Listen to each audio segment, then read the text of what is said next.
मैं आपको नहीं जानता शायद, लेकिन हमें अच्छी तरह जानने वाला सर्वशक्तिमान परमेश्वर हम एक एक के साथ है। और मैं विनती करता हूँ और मैं आशा करता हूँ, मेरी आशा है आज की सभा हम सब के लिए आशीष का कारण होगी। आइए सिर झुकाएं और हम प्रार्थना करें। हमारे अनुग्रहकारी पिता, हम आपका धन्यवाद देते हैं प्रभु। एक और मौका आपने दिया हमारे नौजवान भाई बहनों के साथ प्रभु आपके चरणों में आने के लिए। गत दिनों में प्रभु आपने हमें संभाला, चलाया। पिछले सप्ताह के सेशन में प्रभु अपने जीवन को सृष्टिकर्ता के हाथ में सौंपने का प्रभु वो सौभाग्य भी आपने हमें दिया। बाप, आज की सभा हम सब के लिए आशीष का कारण हो प्रभु। हम एक एक से आप बोले और बात करें, सब महिमा आप ही को देते प्रभु। यीशु मसीह के मधुर नाम से हम मांगते हैं, आमीन। मैं प्रभु का धन्यवाद देता हूँ। जैसे हम लोग पहले कह भी रहे थे, आज नौजवान, आप लोग दुनिया भर नौजवान आज परेशान हैं। क्यों? क्या हो गया? सब कुछ अच्छा चल रहा था, पढ़ाई चल रही थी, परीक्षाओं की तैयारी हम कर रहे थे। कई लोग 10वीं की, 12वीं की, कॉलेज की, और उसके बाद एंट्रेंस एग्ज़ाम की तैयारियां, ये सब पूरे ज़ोर शोर से चल रहा था। लेकिन फिर अचानक आज आप देखते हैं स्थिति क्या है। स्कूलों में तो 10वीं का पेपर कैंसिल कर दिया और सबको पास किया, लेकिन वो आपके भविष्य में तो असर रहेगा ही रहेगा। तो ऐसी स्थिति में हम क्या करें? अब आगे का हमारा भविष्य का प्लानिंग क्या है? अब आप दोस्त लोग भी जब मिलते हैं, बात करते हैं, सोशल मीडिया के द्वारा, व्हाट्सएप के द्वारा जब चर्चा करते हैं, तो अब क्या किया जाए? अब देशों में जो विदेश में जाने का प्रोग्राम था वो भी तो लगभग ठप हो गया है। जो विद्यार्थी बाहर देशों में पढ़ रहे थे वो भी अपना बोरी बिस्तरा बांधे और वापस अपने घरों में कई चले गए, कई जाने की इंतज़ारी में बैठे हैं। अमेरिका में कितने विद्यार्थी अटके हुए हैं, क्या करें? हॉस्टल बंद हो गए, कॉलेज बंद हो गया, अब सब ऑनलाइन है। इतना जो लोन लिया था, अब उस लोन का क्या होगा? ऐसे अगर हम सोचे तो अब एक ऐसे समय में हम आए हुए हैं, हमें नहीं मालूम कल के बारे में क्या करना। ऐसे में एक विश्वासी नौजवान की सोच क्या रहती है? जैसे दुनिया परेशान है। I passed out from IIT last year. Passed out का मतलब बेहोश होना होता है। कॉलेज विश्वासी भी परेशान है। क्या एक नौजवान जिसने अपना जीवन परमेश्वर के हाथ में दिया है, क्या वो भी परेशान रहता है? क्या वो भी चिंतित है? अपने दोस्तों से बात करते वक्त उसके दोस्त जैसे बात करते हैं, तो क्या एक विश्वासी भी ऐसे ही बात करता है? प्यारे अजीजों, आज इस समय 2020 जून का महीना, आप क्या सोच रहे हैं? आपके मन में क्या चल रहा है? शायद आपका स्वप्न सब बर्बाद हो गया होगा, आपकी बनाई योजनाएं सब ठप हो गई होंगी। बहुत सारे नौजवान चीन में जाते थे पढ़ने के लिए, अब तो नहीं लगता कोई पढ़ने के लिए वहाँ चीन में जाएगा। विदेश में कैसे जाए? ऐसे में आपने ध्यान रखना। मेरा विश्वास, पिछले सप्ताह हमने देखा था कि हमने अपना जीवन प्रभु के हाथ में सौंपा है। दूसरे लोग, संसार के लोग और एक विश्वासी में फ़र्क क्या है? संसार का व्यक्ति वो अपने जीवन का प्लानिंग खुद करता है। उसको लगता है कि उसके जीवन का नियंत्रण उसके हाथ में है। मैंने प्लान करना है, मैंने स्वप्न देखना है, और मैंने उस स्वप्न के लिए, उसकी स्वप्न को पूरा करने के लिए मैंने मेहनत करनी है। बी ड्रीमर्स, यानी स्वप्न देखने वाले हो। ऐसे वो स्वप्न देकर अपना पूरा बल, सारी ज्ञान, सब कुछ लगा देते कि मैंने कुछ बनना, मैंने कुछ कर कर दिखाना है। मेरे माँ बाप ने इतना मेहनत किया, मैं अब मेहनत कर कर घर की हालत को बदलूंगा, और मेरे दोस्तों के सामने मैं कुछ बन कर दिखाऊंगा। ये सब संसार के लोगों की सोच है। तो जब एक विश्वासी नौजवान, आप भी सोचते होंगे, तो क्या ये सोच गलत है? क्या हमने कुछ प्लानिंग नहीं करनी? क्या परमेश्वर ने हमें ज्ञान और समझ नहीं दिया कि हम अपने जीवन में कुछ आशा रखें, कुछ एम्बिशन रखें, कुछ उम्मीदें रखें, और फिर उसकी ओर हम मेहनत करें। अगर जीवन में कोई आशा ही नहीं है तो फिर हमारा जीवन कैसे रहेगा? तो इधर आपने ध्यान रखना है। जब आपने एक को अपना प्रभु कर कर माना है, मैंने पिछले सप्ताह भी आपको कहा, जबरदस्ती नहीं है।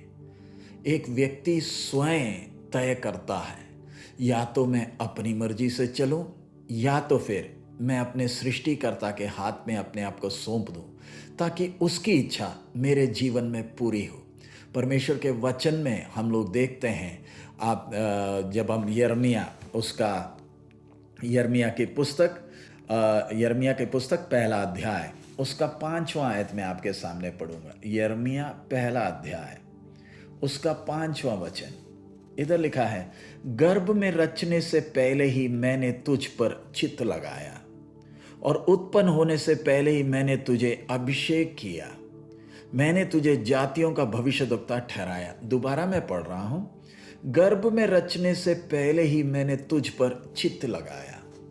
क्या आपको यह विश्वास है कि आपके इस सृष्टि में आने के पहले एक ने आप पर चित्त लगाया? चित्त लगाने का मतलब एक ने आप पर ध्यान किया है, आपको एक बड़ी योजना से बनाया और आपको इस पृथ्वी में भेजा है। और आगे लिखा है, और मैंने तुझ पर चित्त लगाया, उत्पन्न होने से पहले ही मैंने तुझे अभिषेक किया। उत्पन्न होने के पहले अभिषेक किया का मतलब एक खास उद्देश्य से। मेरे को एक खास उद्देश्य है। देखिए, सर्वशक्तिमान परमेश्वर के वचन को जब हम सीखते हैं तो उससे हमें मालूम चलता है कि परमेश्वर ने सारी सृष्टि को एक उद्देश्य से बनाया, अपने आप नहीं आया। आज बहुत से लोग बोलते हैं हम बंदरों से आए हैं, वो यथार्थ है नहीं, वो सरासर झूठ है। आज तक प्रमाणित नहीं हो पाया कि इंसान बंदर से आए, ये सब थियोरी है। सो ऐसे जब आप और मैं, जब हम विश्वास करते हैं कि एक ने ये सारी सृष्टि जब बनाई, एक छोटा सा कोरोना वायरस और उसका इलाज आज तक इंसान ढूंढ नहीं पाया। सारी जोर लगा ली दुनिया ने, लेकिन अभी तक उसका इलाज कोई तोड़ नहीं मिल पाया। तो उससे समझ लेते हैं कि बनाने वाला, जिसने सारी सृष्टि को बनाया, उसने अपने एक उद्देश्य से बनाया। जब उसने उद्देश्य से बनाया, मुझे और आपको भी अपने उद्देश्य से बनाया, तो हम एक समय अपनी इच्छा के पीछे भागते थे। तो प्रभु का वचन हमने सुना, मैंने यीशु के बारे में सुना कि किस प्रकार प्रभु यीशु क्रूस पर मेरे लिए जान दिया। तो अब मैंने जब यीशु पर जब विश्वास कर लिया, तो अब अगला क्या? अब मैं बस इतना ही काफ़ी है, सिर्फ यीशु पर विश्वास करना ही काफ़ी है। तो अब मेरे जीवन का आगे का क्या होगा? मेरी इच्छाएं, मेरी अभिलाषाएं, इन सब का क्या होगा? मैंने यीशु पर विश्वास कर लिया तो क्या सब समस्या का हल हो गया? तो इधर आपने ध्यान देना, मेरा विश्वास क्या है? मैंने अपने आप को अपने सृष्टिकर्ता के हाथ में सौंपा। क्यों अपना जीवन उसके हाथ में सौंपा? क्योंकि उसने एक उद्देश्य से जब बनाया, मेरी मन की तमन्ना क्या है, मेरी इच्छा क्या है कि अब मैं जीऊंगा तो प्रभु तेरे लिए जीऊंगा, अब मेरी इच्छा नहीं। प्रभु यीशु के जीवन को हम देखें। प्रभु यीशु ने कहा हुआ वचन, यूहन्ना रचित सुसमाचार, उसका 12 अध्याय निकाल लें। आपके पास बाइबल है, आप बाइबल खोल सकते हैं। यूहन्ना रचित सुसमाचार, उसका 12वां अध्याय और उसका मैं 24वां वचन आपके सामने पढ़ता हूं। यूहन्ना 12 का 24। इधर लिखा है, प्रभु यीशु कहते हैं, मैं तुमसे सच सच कहता हूं कि जब तक गेहूं का दाना भूमि में पड़कर मर नहीं जाता, वह अकेला रहता है, परंतु जब मर जाता है तो बहुत फल लाता है।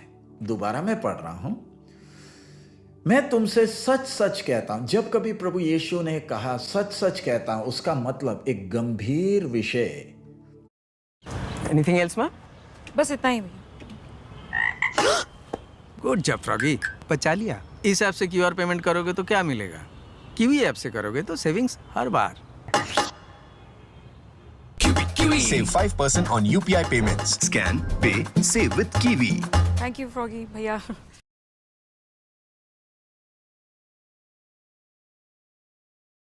No fee November on Instamart. Zero delivery fee, zero handling fee, zero surge fee. Only pay for what you buy. Get anything you need delivered in just 10 minutes with no additional fees.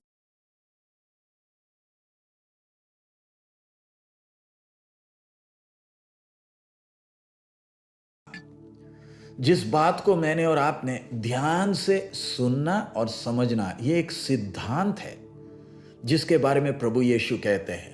कई बार प्रभु यीशु के वचनों को हम ध्यान दे तो कई बार प्रभु ने कहा, मैं तुमसे सच सच कहता हूं। सच का मतलब जो बात मैं तुमसे कह रहा हूं इस पर पूरा ध्यान लगाना।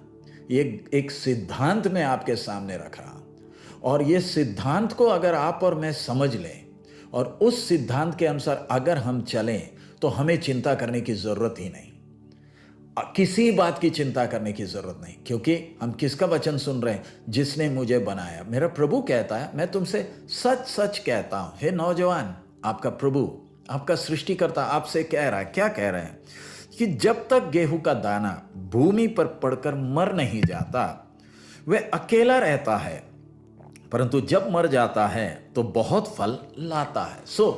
इससे हमें क्या समझ में आ रहा कि मसीह जीवन का सिद्धांत, यानी प्रभु यीशु के पीछे चलने वाला एक व्यक्ति ने, उसका सिद्धांत क्या रहता है?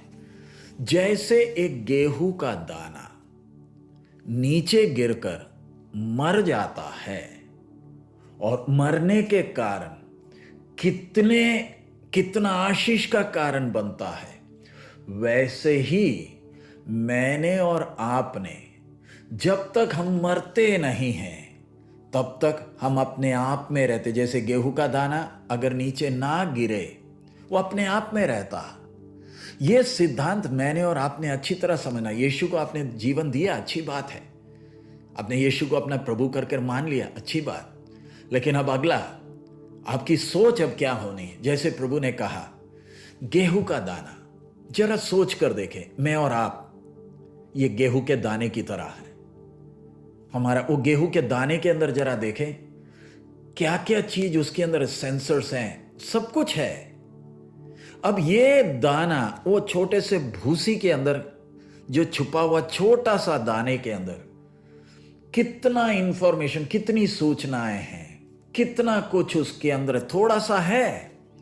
लेकिन वो अगर बीज काम का आना है, किसी काम का होना है, तो एक ही शर्त है कि उसको नीचे जमीन में गिरना पड़ेगा और फिर मरना पड़ेगा। मरने का मतलब अपनी पहचान को पूरा का पूरा त्यागना पड़ेगा। अब दुनिया के लिए ये जो बात मैं आपसे कह रहा हूं, यह प्रभु यीशु ने कहा हुआ वचन, यह सबसे बड़ी मूर्खता है। दुनिया के लिए यह मूर्खता है। इसलिए ध्यान रखें, आप और आपके दोस्त के बीच में बहुत फर्क है। जो सिद्धांत से आपका दोस्त चलता है, वो सिद्धांत को देकर आप चलने लगोगे तो आप निराश और हताश हो जाएंगे। संसार की तरह आपको चलना है तो आपको संसार के सिद्धांत के अनुसार चलना पड़ेगा। संसार का सिद्धांत क्या है? मुझे दूसरों की परवाह नहीं, मुझे अपनी परवाह है। दुनिया पूजा पाठ भक्ति सब क्यों करती है? दूसरों के लिए नहीं करती है। और पूरा सिद्धांत क्या है? मैंने सुखी रहना है, मेरी इच्छाएं पूरी होना है, मेरी कामनाएं पूरी हो जाए, बाकी बेशक दुखी हो, मुझे उससे मतलब नहीं, मेरा मतलब पूरा। ये सिद्धांत रखकर हमारे बाकी दोस्त चलते हैं। मैंने पढ़ना है, मैंने अच्छे नंबर लेना है, ताकि मैंने कुछ करना है। क्यों करना है? मैंने अपना नाम कमाना है, लोगों ने मेरे बारे में कहना है, लोगों ने मेरे बारे में बोलना है कि वाह देखो कैसा है। तो क्या प्यारे अजीज नौजवान भाई और बहन, क्या आप भी यही चाहते हैं कि दुनिया आपके बारे में क्या कहेगी? क्या आप दूसरों के सामने अपने आप को दिखाना चाहते हैं? अगर ऐसे दिखाना चाहते हैं तो कोई दिक्कत नहीं, कोई दिक्कत नहीं, जबरदस्ती नहीं है। आप एक ही काम करें, प्रभु यीशु को छोड़ दे और यही बोले, प्रभु ठीक है आप प्रभु हैं, मैं मानता हूं, बाकी सब ठीक है, लेकिन मेरे जीवन में दखल ज्यादा नहीं देना, क्योंकि मेरे को मालूम है मैंने करना क्या है। मैंने एक प्लानिंग की है, मैं उस प्लानिंग के अनुसार मैं चलूंगा। अगर मदद कर सकते हो तो ठीक है, नहीं है तो भी मैं खुद चल लूंगा। ये बोलकर अब प्रभु यीशु को सलाम देकर आप निकल सकते हैं। लेकिन अगर आप चाहते हैं कि आपका जीवन आशीष का होना, अब आशीष है क्या? दुनिया आशीष किसको कहती है? दुनिया सक्सेस या सफलता, दुनिया के लिए सफलता क्या है, विश्वासी के लिए सफलता क्या है? आप किस माप से माप कर आप बोलते हो कि आपका जीवन सफल है? पढ़ाई कर रहे हैं, नौकरी कमाएंगे, नौकरी करेंगे, पैसे कमाएंगे, अच्छे पैसे मिले, उसके बाद अच्छा मकान, उसके बाद शादी भी हो गई, अच्छी गाड़ी भी हो गई, बच्चे पढ़ने लगे, तो आप बोलते हैं देखा कितना धन्य है मेरा जीवन, मेरे जीवन में कोई कष्ट नहीं है।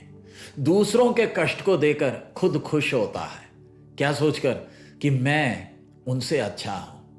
उनके जीवन में कुछ ना कुछ कोई पिछले जन्म का पाप होगा या कोई शाप होगा जिसके कारण ना वो इसमें चल रहे हैं, जो ये ऐसे काम में फंसे हैं, दुखी हैं, परेशान हैं। लेकिन मैं तो कितना अच्छा हूं। वो फरीसी की तरह प्रार्थना करते, प्रभु मैं दूसरों की तरह नहीं, मैं अच्छा हूं, मैंने अच्छे कर्म किए हैं, इसलिए मेरे जीवन में सब कुछ ठीक है। तो ऐसा व्यक्ति सफलता कैसे नाप रहा है? दुनिया को देखकर, अच्छी गाड़ी मिल गई, सफल हूं, अच्छी नौकरी मिल गई, सफल हूं, और उसके बाद मेरा समाज में अच्छा नाम है, मैं सफल हूं। तो आपने सफलता का मापदंड क्या रखा? सारा कुछ आपको मिलने के बाद भी रात को तो नींद आती नहीं है। आपने खुद ही देख लिया कोरोना वायरस में, कोरोना जाए बाढ़ में, हमें तो दारू चाहिए। और सरकार को भी देख लो, कोरोना से बचो लेकिन घर के अंदर दारू पी लो और हम आपको घर तक दारू पहुंचा देंगे। यह है सरकार की सोच। शराब जरूर पीना, मुंह में कपड़ा डाल लेना, लेकिन शराब जरूर पी लेना। क्यों? तू पिएगा तो हमारी कमाई होगी। इसलिए ना केरल में कुछ शराब पीने वालों ने, उन्होंने भी एक प्लान बनाया। उन्होंने सरकार को बोला कि एक काम करिए, हमें पेंशन दे दीजिए। क्यों? किस खुशी में तेरे को पेंशन दे, तू तो शराबी है। बोलते अच्छा, हम पिए शराब, हमने अपनी शरीर तबाह की और तुमने कमाई की, और जब हम बीमार हो गए तो दो ना, हमारा भी देखभाल करो ना, हमें भी पेंशन दो ना। उनका कहना सही है। सो मेरा विषय, सारा कुछ मिलने के बाद भी शराब में है, नशे में है, खुशी कहाँ? जिनके पास सब कुछ है उनको जाकर देख लो।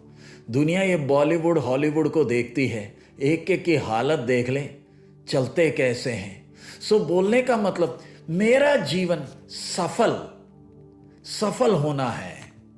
तो सफलता है क्या? क्या पैसा वो सफलता है? क्या अच्छी पढ़ाई ये सफलता है? क्या समाज में अच्छा नाम मेरे लिए सफलता है? मैं सफलता किसको कहता हूं?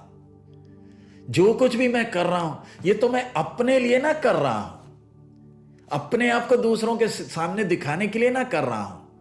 मेरा जीवन क्या किसी के लिए आशीष का कारण है? प्रभु यीशु मसीह जीवन के वो सिद्धांत को बता रहे हैं, जब तक वो दाना नीचे गिरता नहीं, वो अपने में बस बना रहता है। मैं दोबारा प्रभु यीशु के वचन को आपके सामने पढ़ रहा हूं कि जब तक गेहूं का दाना भूमि में पड़कर मर नहीं जाता, वह अकेला रहता है। वो अकेला रहता है जब तक वो मरता नहीं। यानी जब तक आप अपने बारे में ही सोचते रहते हो, वो भूसे के अंदर वो दाना अंदर ही बैठा रहता है। फायदा क्या हुआ? इस दाने से लाभ क्या हुआ? तू तो अपने आप में ही सीमित रह गया। तूने तो सिर्फ अपने बारे में ही सोचा। तेरी पूरी क्षमता तो बाहर किसी को दिखी नहीं। तू तो सिर्फ पैसे के बारे में ही सोचता रह गया, अच्छे नाम के पीछे सोचता रह गया। आज भी आप देख लीजिए, लोग, हालत खराब है तो भी सरकार को एक ही चिंता, कैसे ना कैसे वोट मिल जाए। हम नहीं बनाए सरकार। पिछले दिन आपने देखा होगा, बंगाल में गांव गांव में बांस के ऊपर टीवी बांध कर रखा है। लोगों को खाना देने के लिए नहीं है सरकार के पास, लेकिन हाँ, हमारा भाषण सुन लो, वोट दे देना। किसके लिए? ताकि हम बांस में टीवी लटका कर भूखे बैठकर आपकी प्रवचन सुने, आपकी बातें सुने। मैं ये बोलने का मतलब, अपने बारे में, मेरी कुर्सी, मेरा नाम, मेरा परिवार, मुझे दूसरों से कोई लेना देना नहीं। ये दुनिया सोचती है। लेकिन प्रभु यीशु कहते हैं जब तक गिरता नहीं वो अपने आप में रहता। क्या नौजवान भाई, नौजवान बहन, क्या आप अपनी क्षमता को पहचानते हैं? जिसने आपको बनाया उसने आपको जानवर की तरह नहीं बनाया। हमारे अंदर हमें एक शरीर दिया है, इस शरीर के अंदर प्राण और आत्मा है। ये बाहर का शरीर नहीं है कीमती, इसके अंदर का प्राण और आत्मा है जो बहुमूल्य है। आजकल बहुत से नौजवान इसी शरीर के पीछे मेहनत करते हैं, ब्यूटी पार्लर, क्रीम, जिम और क्या क्या नहीं लगाते इसको खूबसूरत बनाने। ये बाहर का छिलका है, ये धीरे धीरे सूख रहा है। आप दूसरों को देखकर इसके पीछे ज्यादा मेहनत ना करें, देखभाल करना है लेकिन इसके पीछे ज्यादा मेहनत ना करें। असली व्यक्ति तो इस बाहर के छिलके के अंदर है, आपका प्राण और आपका आत्मा। और जब आपने यीशु को अपना जीवन दे दिया, प्यारे भाई, प्यारे बहन, आपके अंदर एक नया व्यक्ति आया है जो परमेश्वर से जन्मा है, एक नया व्यक्ति।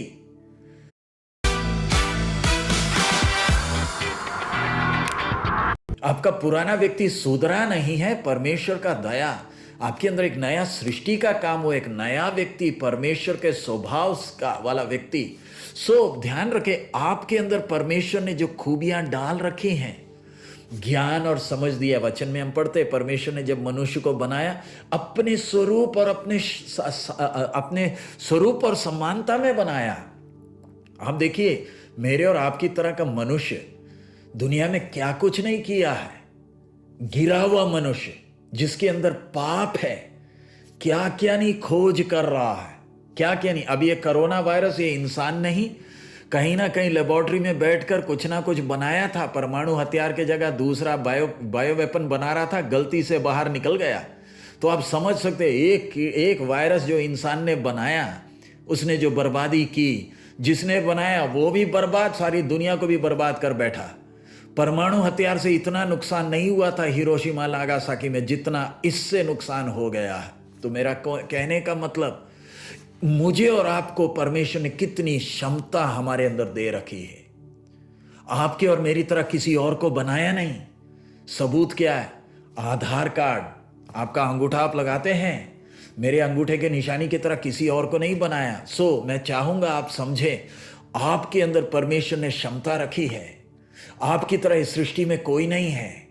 आपके द्वारा परमेश्वर को एक बड़ा काम करने के लिए है, लेकिन वो क्षमता दिखना है तो मुझे अपने लिए मरना है। गेहूं का दाना जब तक नीचे गिरकर मरता नहीं, मरने का मतलब मैंने इस फैसले में, इस सोच में आना है कि मैंने अब अपने लिए नहीं जीना है। ये बहुत मुश्किल है कईयों के लिए, लेकिन अगर आप यीशु को जानते हैं, प्रभु यीशु को आपने पहचाना है, आपके लिए सबसे सरल है। मैंने अपने लिए नहीं जीना है। ऐसा क्यों? दुनिया पूछती है ऐसा क्यों? मुझे एक बात समझ में आया। कौन सी बात? मेरा एक बनाने वाला है, मेरा एक सृष्टिकर्ता है, उसकी इच्छा मेरी इच्छा से कई ऊंची है। वचन में लिखा है, जो आशीष परमेश्वर ने हमारे लिए रखी है किसी आंख ने कभी देखा तक नहीं है। ये छोटा सा पृथ्वी इतना खूबसूरत है, तो वो अनंत काल क्या होगा? ये 1000 साल का अनंत काल बाद में, 1000 साल का राज्य क्या होगा जिधर प्रभु यीशु राज्य करेगा। तो मेरे लिए प्रभु ने रखी हुई आशीष की तुलना में मैं जो सोचता हूं, ये तो कुछ भी नहीं है। मैं तो थोड़ी देर के लिए थोड़ी बहुत सोच रहा हूं। मेरी कल्पना ज्यादा से ज्यादा कहां तक जा सकती है?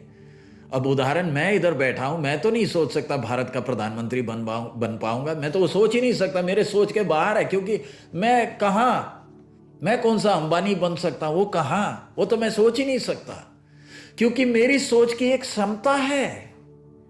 मैं ज्यादा से ज्यादा यही सोच सकता हूं कि हाँ, मैं एक डॉक्टर बनूंगा, एक इंजीनियर बनूंगा। उससे ऊपर तो नहीं, वो मेरे बस की बात नहीं है। चांद में जाने की बात तो दूर रही। प्यारे अजीजों, वो आपकी सोच है, लेकिन जिसने आपको बनाया उसकी सोच आपकी सोच से बहुत अलग है। हमारी सोच जैसे नहीं है हमारे बनाने वाले, हमारे सृष्टिकर्ता की सोच। लेकिन आपके जीवन आशीष का होना समझाने के लिए, जब वो गेहूं का दाना जब नीचे गिरता है और मर जाता है, उसकी पहचान कुछ है ही नहीं, फिर आगे को उसकी पहचान दिखती नहीं है। लेकिन फिर मालूम है वो पहचान दिखती कैसे है?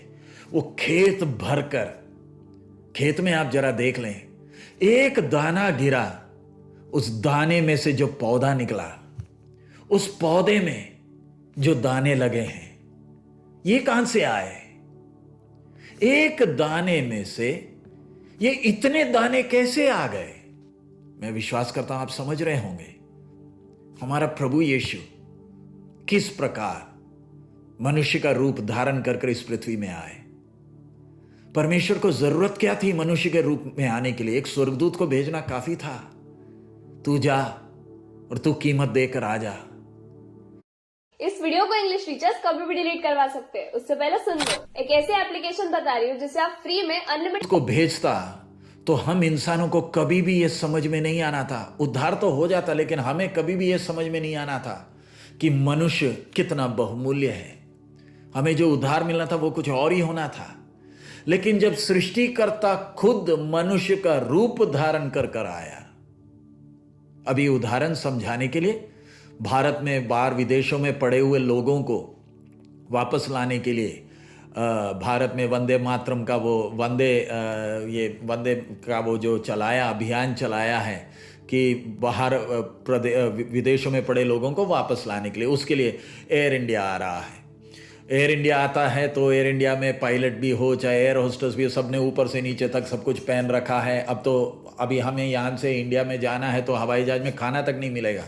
9 घंटे का फ्लाइट है, 7 घंटे का फ्लाइट है यहाँ से लंदन से फिर 8.5 घंटे का फ्लाइट है इंडिया। खाना पीना कुछ नहीं, घर से खुद ही लेकर जाना पड़ेगा। क्यों? क्या मालूम तुम्हारे कारण हम बीमार पड़ जाए।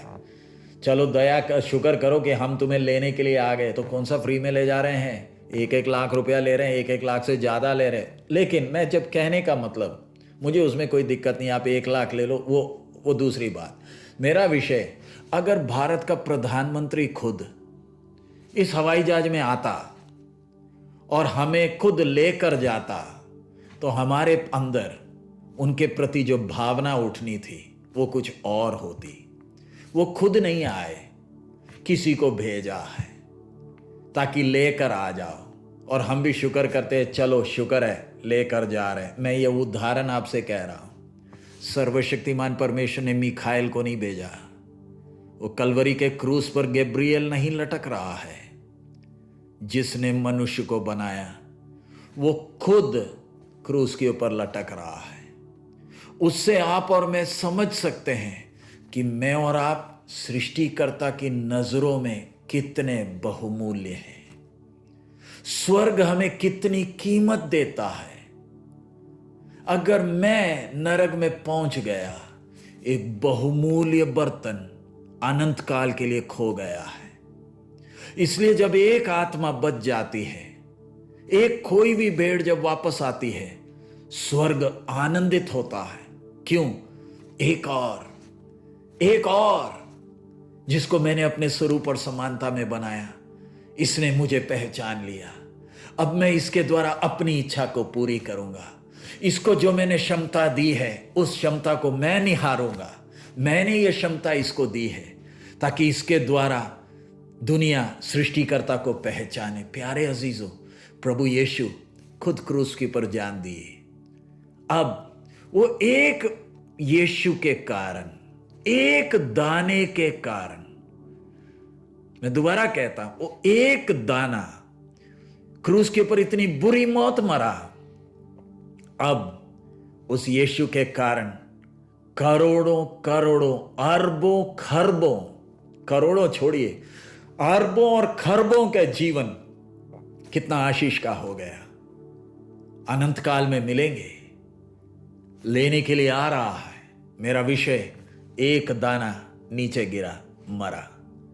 अगर प्रभु यीशु ने गिरकर नमूना दिया है तो हम जो यीशु मसीह के पीछे चलते हैं, हमारे लिए भी सिद्धांत यही है कि मैंने अपने लिए नहीं जीना। हे प्रभु, मैंने अपने लिए नहीं जीना है।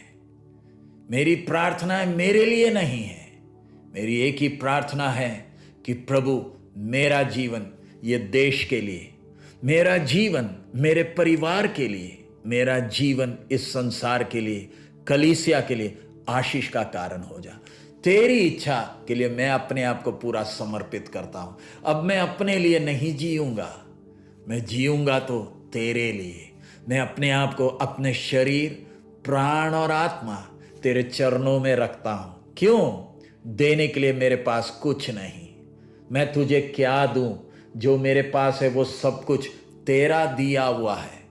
जैसे गेहूं का दाना नीचे गिरकर मरता है प्रभु, मैं उस फैसले में आता हूं। मैं अब पढ़ाई करूंगा, नौकरी करूंगा, जो भी होगी प्रभु, मेरे लिए नहीं, तेरी महिमा पूरी होनी। प्यारे अजीजों, वो दाने के अंदर इतना क्षमता है। मैं दोबारा कह रहा हूं कि वो जब बीज गिर गया, सड़ गया, मर गया, सड़ा नहीं, जब मर गया है, उसके अंदर से पौधा निकलता है। एक बीज अगर ये टेबल में ही रहता, अगर ये अपने आप में ही बना रहता, किसने जानना था, किसने देखना था?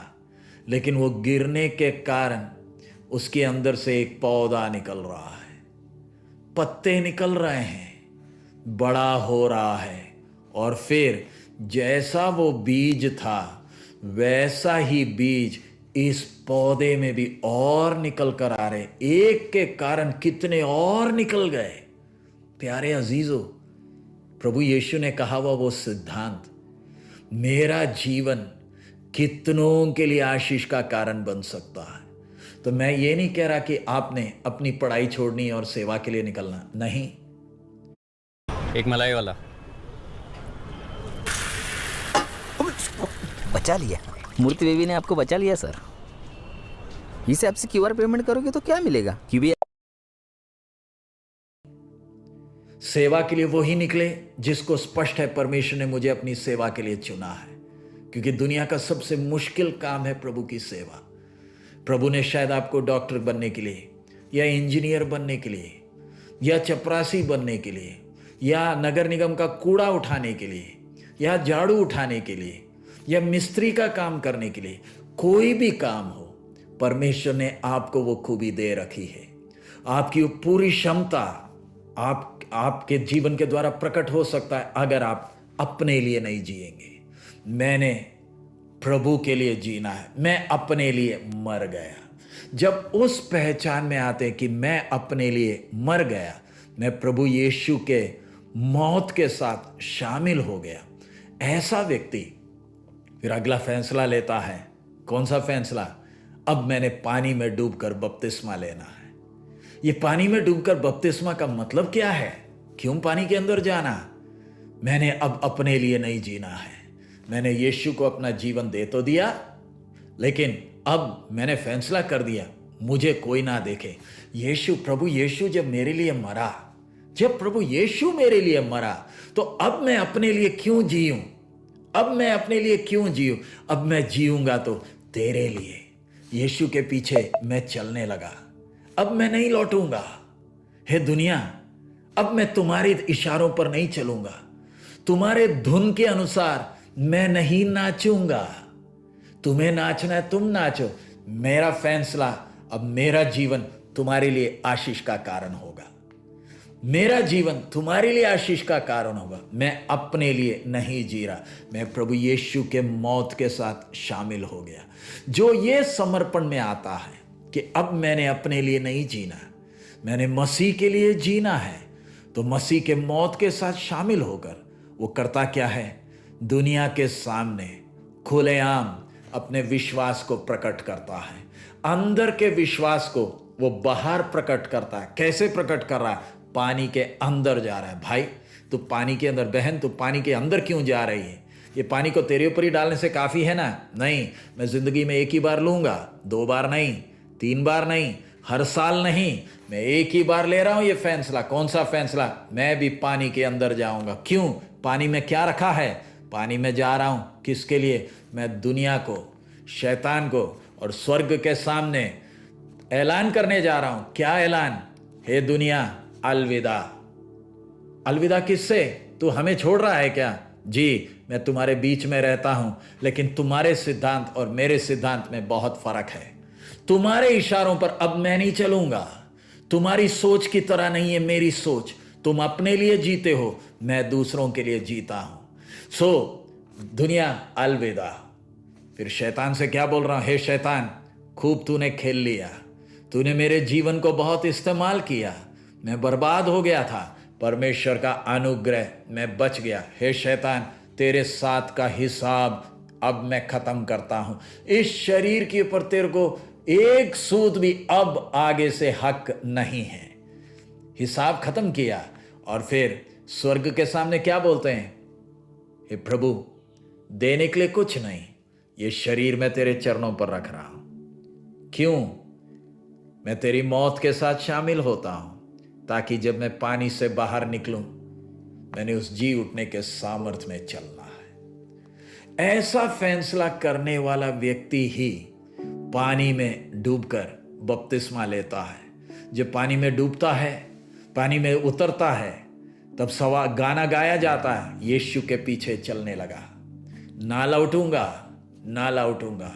घर कोई मेरे साथ ना आए, मेरे साथ कोई भी ना आए, मुझे अकेला चलना पड़े, कोई दिक्कत नहीं, मैं यीशु के पीछे चलूंगा। पिछले दिन एक 14 साल के नौजवान को उधर किसी ने किडनैप कर उसको टुकड़े टुकड़े किया है। उसका दोष एक ही था, वो यीशु पर विश्वास करता था। आप मेरा गर्दन भी काट दो, जिंदा जला दो, मैं यीशु को नहीं छोड़ूंगा, क्योंकि मैंने परमेश्वर के प्यार को क्रूस पर देख लिया है। सो जब पानी में उतरते हैं, तब सवाल पूछते हैं कि आप विश्वास करते हैं कि यीशु आपके लिए मरा? क्या आप विश्वास करते हैं प्रभु यीशु क्रूस पर आपके लिए मरकर तीसरे दिन मरों में से जी उठा? कुछ बातें आपसे पूछा जाता है, और जब आप बोलते हैं हाँ, फिर आपको पिता, पुत्र, पवित्र आत्मा के नाम में पानी में डुबाया जाता है। क्यों? अब मसीह के मौत के साथ शामिल हो गए हैं। मसीह के मौत के साथ शामिल होने का मतलब क्या है? मैं मर गया, मैं मर गया, मैं बेहोश नहीं हुआ, मैं मर गया। क्यों मर गया?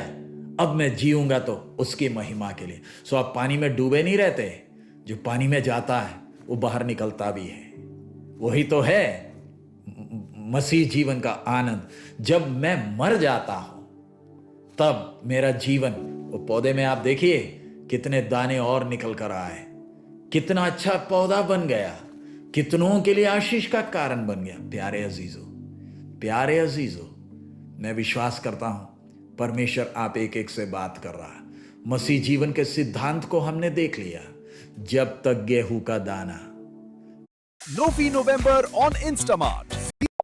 नीचे नहीं गिरता, वो अपने आप में बना रहता है, वो भूसे के अंदर है, भूसे के अंदर है। लेकिन जरा नीचे गिर जाए, जरा गिर जाए, अपनी पहचान को खो दे, अपने समाज की पहचान, अपने नाम की पहचान, अपनी सारी बातें अगर खो दे, तो मेरा जीवन कितनों के लिए आशीष का कारण बन सकता है। प्रभु यीशु वो गेहूं का दाना दुनिया भर के लिए आशीष का कारण बना। अगर मैं और आप यीशु के पीछे चलने का फैसला किया, आइए हम भी अपने आप को उस प्रभु की इच्छा के लिए समर्पित कर दें।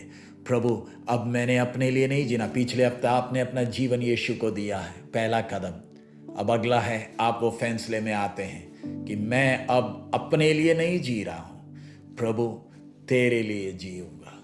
जो भी मुझे देखे, मेरी पढ़ाई, मेरी नौकरी, मेरी शादी, मेरा भविष्य का पूरा प्रोग्राम आपने पहले से ही अच्छा प्रोग्राम बना रखा है, जो मैं कभी कल्पना भी नहीं कर सकता।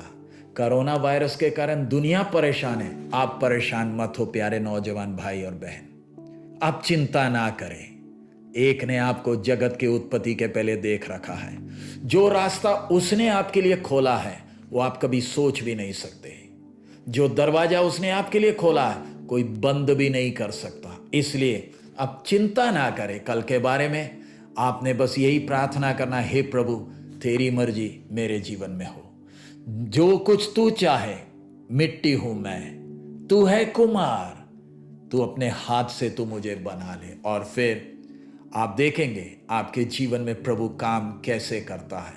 बहुत से लोगों के लिए आप आशीष बन सकते हैं। सो आइए अभी हम अपने सिरों को झुकाएं, प्रार्थना करें, और आपने खुद ही फैसला करना है, क्या मैंने बपतिस्मा लेना है या नहीं लेना है। आपका फैसला, ये धर्म बदलने की बात नहीं। ये क्लासेस, ये यूट्यूब चैनल किसी के धर्म बदलने का प्रोग्राम हमारा नहीं। धर्म बदल कर कोई मतलब नहीं है, धर्म कोई मदद भी नहीं कर पाएगा। इधर बात है आपका जीवन आशीष का होना है तो, सफल होना है तो। सफल का मतलब पैसे, मकान, घर, गाड़ी नहीं है। सफलता मेरा जीवन दूसरों के लिए अगर आशीष बन सकता है, मेरे द्वारा लोग सृष्टिकर्ता को अगर पहचान सकते हैं, मेरे द्वारा अगर स्वर्ग अपनी महिमा प्रकट कर सकता है, इससे बढ़कर और कोई बात नहीं है। तब आप सोचोगे कि ऐसे अगर हम करेंगे तो फिर हमारा खर्चा पानी कैसे, हमारा कैसे होगा। आप चिंता ना करें, आप चिंता ना करें। मैं भी प्रभु की सेवा में हूँ, इतने साल हो गए सेवा कर रहे हैं। मैं भी अपने कॉलेज का पढ़ाई, पहला साल बीएससी जम्मू में जीजीएम साइंस कॉलेज में मैं पढ़ रहा था। पहले साल ख़त्म होने वाला था, बीएससी का फर्स्ट ईयर जब ख़त्म हो रहा था, 3 दिन रह गए थे मेरे एग्ज़ाम के लिए। पहला पेपर इंग्लिश का था। प्रभु ने मुझे अपनी सेवकाई के लिए बुलाया और तब से लेकर आज तक 11 साल की उम्र में प्रभु को पहचानने के लिए प्रभु ने मदद किया। 14 साल की उम्र में पवित्र आत्मा का भरपूरी पाने के लिए प्रभु ने मदद किया, बपतिस्मा लिया।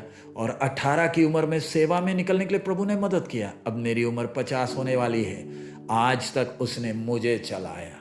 मेरे में इतनी कमियां, कमजोरियां हैं, मुझे, मेरे परिवार को अभी तक चलाया। मेरी बहन और बेटा, हम सबको प्रभु जब चला रहा है, आपको भी चलाएगा। बुलाने वाला विश्वास योग्य है। मैं भी सोचता था मैं खेलूंगा, खेल कूद में जाऊंगा, मैं बास्केटबॉल और फुटबॉल और हॉकी, ये मेरे मेन गेम्स थे। लेकिन वो मेरी सोच थी, वो मेरी सोच थी। लेकिन आज प्रभु ने कहां से कहां, जीवन में दिक्कतें, परेशानी आई तो भी उसने मेरा हाथ कभी नहीं छोड़ा, कभी नहीं छोड़ा। निराशाएं, परेशानियां कितनी आ चुकी, कई बार लगा नैया डूब जाएगी, लेकिन वो नैया में मेरे साथ था। वो अभी तक चलाया, वो आपको भी चलाने के लिए आपके साथ है। बस यही है, क्या हम तैयार हैं कि अपने आप को कहने के लिए, मैं गेहूं की दाने की तरह मैं नीचे गिर रहा हूं, मेरा अपना अस्तित्व की मुझे चिंता नहीं, मेरा जीवन दूसरों के लिए आशीष का कारण हो। ऐसे जब आप समर्पण करेंगे, स्वर्ग आपके हाथ को लेगा, आपको हाथ में लेकर अपनी महिमा को प्रकट करेगा। आइए हम प्रार्थना करें।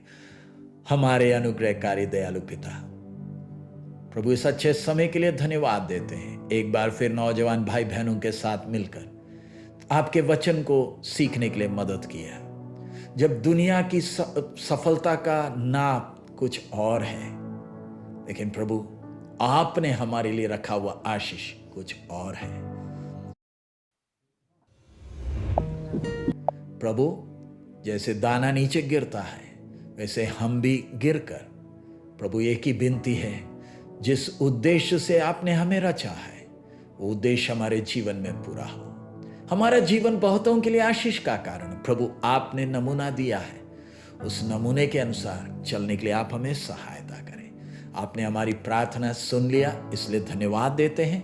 हमारे नौजवान भाई बहनों का प्रभु पढ़ाई, नौकरी और जो भी विषय है बाप, आप जानते हैं, हमें बोलने की जरूरत नहीं, आप जानते हैं। आपको हमारी चिंता है। आपके वचन के लिए धन्यवाद।